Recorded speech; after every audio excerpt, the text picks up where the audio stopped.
Greetings and salutations. Thank you for lending an ear to the Voice of the Times this Monday, July 26, 2021. For today's editorial, Duterte should strengthen institutions in his final year. Those wanting the good work of President Rodrigo Duterte to continue beyond 2022 should urge him to strengthen public institutions during his last year in office. In fact, we hope that the president tackles this in his final State of the Nation address, or SONA, scheduled today.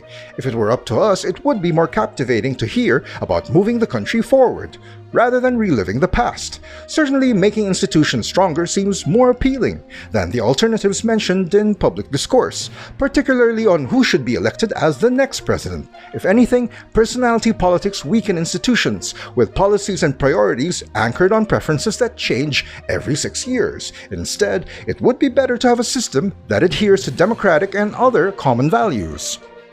To use an analogy, it would be better to build a sturdier ship rather than debate on who should do the steering. Just like in mature democracies, it matters less whether the government is conservative or liberal. It is more important that both sides are committed to similar values. Like or not, the Philippine system was created from a Western mold, and the system we inherited required vigorous debate and finding common ground, which is admittedly a difficult act to follow.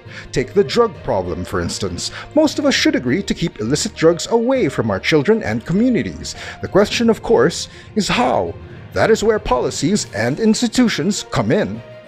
Mr. Duterte has his approach, and he sticks to it despite being criticized for it, but his critics have so far failed to present alternatives to the war on drugs. Worse, some do not even appear to acknowledge the severity of the drug problem, either because of pride or they are out of touch with the people. The critics might be more popular if they argue for improving law enforcement training and tactics. More might listen if they said that the government should go beyond issuing new sidearms and invest also in modern equipment that modernizes investigation techniques and improves crime fighting in general.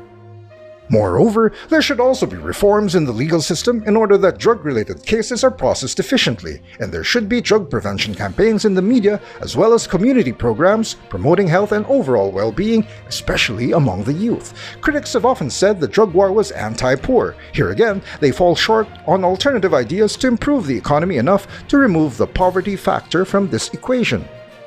On Battle of Ideas, in his last SONA, Mr. Duterte will probably mention his government's infrastructure development program as a pillar of his economic policies. Besides criticizing its shortcomings, it would be more interesting to hear critics point out how they might do better if they were running the government. Also on the economy, the major barrier to progress these days is obviously the pandemic. It would attract our attention if someone comes up with an idea on how to vaccinate people faster.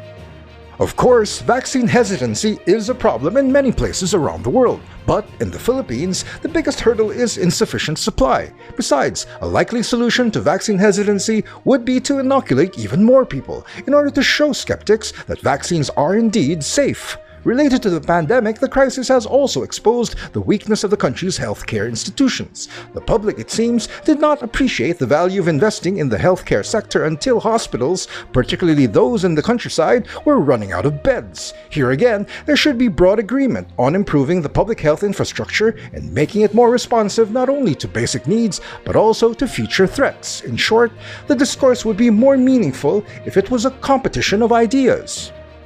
We expect Mr. Duterte to share his thoughts and ideas during his last SONA. His address might command more attention if he focuses on enhancing the capabilities of public institutions in order that they may continue what he has started.